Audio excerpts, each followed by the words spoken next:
Assalamualaikum warahmatullahi wabarakatuh. Perkenalkan, nama saya Puja Lestari dari Prodi Ilmu Komunikasi semester 5. Baik, kali ini saya akan mereview sebuah konten dari channel Esatro tentang menggali minat dan bakat. Ini merupakan seri perkuliahan menulis kreatif. Baik, di sini dalam karya kreatif itu ada 5 yang harus kita pahami. Yang pertama itu ada ide atau gagasan, yang kedua ada premis, yang ketiga diksi hebat, yang keempat narasi dahsyat, yang kelima narasi panjang. Sebagai manusia kreatif, itu kita sudah harus bisa menghimpun gagasan dalam diri kita sendiri. Jadi bagaimana kita mengambil inspirasi minat dan bakat kita itu dari orang lain, atau kita juga bisa menulis biografi dari penulis-penulis ternama yang bisa menginspirasi kita. Nah, itu merupakan upaya menggali potensi minat dan bakat dari orang lain. Nah, potensi kreativitas itu bukan hanya menulis. Nah, menulis itu hanya salah satu dari luarannya saja. Jadi intinya kita itu harus menggali kreativitas dalam diri kita. Nah, karena yang dibutuhkan dalam di dunia saat ini, di era saat ini, di zaman sekarang ini adalah kreativitas. Jadi kreativitas dalam bidang apapun, bukan hanya dalam bidang menulis. Nah, karena kita sudah masuk era disrupsi digital, jadi tantangannya itu adalah kita tidak bisa hanya berdiam diri saja.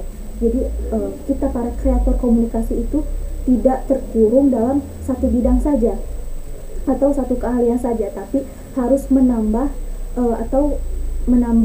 kemampuan kita ke bidang-bidang lain. Nah, itu harus bisa. Jadi kita harus bisa semuanya, atau kita harus bisa multi talent. Nah, jadi di sini ada 3 yang harus kita kuasai. Nah, yang pertama itu presentasi. Nah, itu penting sekali. Kemampuan berbicara kita itu bisa bermanfaat juga untuk berkembang kita di dunia berkarir kita, di dunia karir. Nah, yang kedua menulis. Nah, menulis itu jadi ide kita itu tidak hanya bisa diucapkan saja.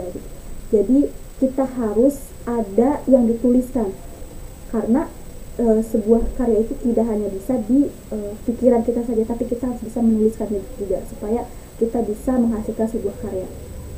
Yang ketiga adalah teknologi.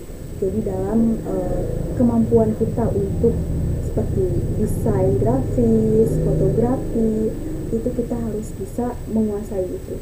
Mau tidak mau kita harus bisa, karena perkembangan teknologi saat ini semakin canggih. Jadi ada kan sekarang yang namanya AI, Artificial Intelligence.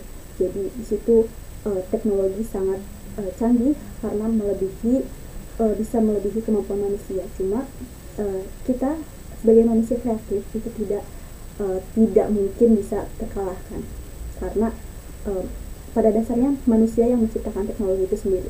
Nah, selanjutnya itu tadi terkait tentang 5 yang harus kita pahami terkait karya kreatif. Di sini saya akan memperjelas lebih lagi terkait karya kreatif. Yang pertama itu tadi adalah menghimpun ide atau gagasan. Jadi kita harus bisa berlatih dengan cara menggali ide tersebut. Itu kita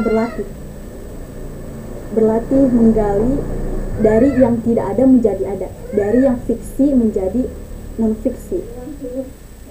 Nah, selanjutnya yang kedua adalah premis. Nah, premis di sini adalah jadi tulisan kita itu diimplementasikan, dipertajam lagi bagian-bagian yang terpentingnya. Jadi ide sentralnya itu yang digali gitu. Jadi idenya itu jelas, tidak perlu semuanya itu dimasukkan dalam sebuah cerita. Jadi orang itu akan bisa mendapatkan inspirasi dari cerita kita tersebut. Nah, yang ketiga yaitu dari judul. Nah, judul itu sederhana, tidak harus dengan bahasa-bahasa yang sulit dipahami atau bahasa-bahasa sastra. Jadi dalam membuat judul juga itu kita perlu ilmu, jadi tidak sembarangan. Jadi ada poinnya yang harus kita perhatikan situ, agar pembaca itu menarik terkait judul cerita kita. Selanjutnya yaitu alinea pertama. Jadi dalam membuat cerita, kita itu harus membuat alinea pertama itu menarik pembaca. Jadi hanya itu yang bisa saya review dari konten SOP ini tentang menggali minat dan bakat. Kurang lebihnya mohon maaf. Wassalamualaikum warahmatullahi wabarakatuh.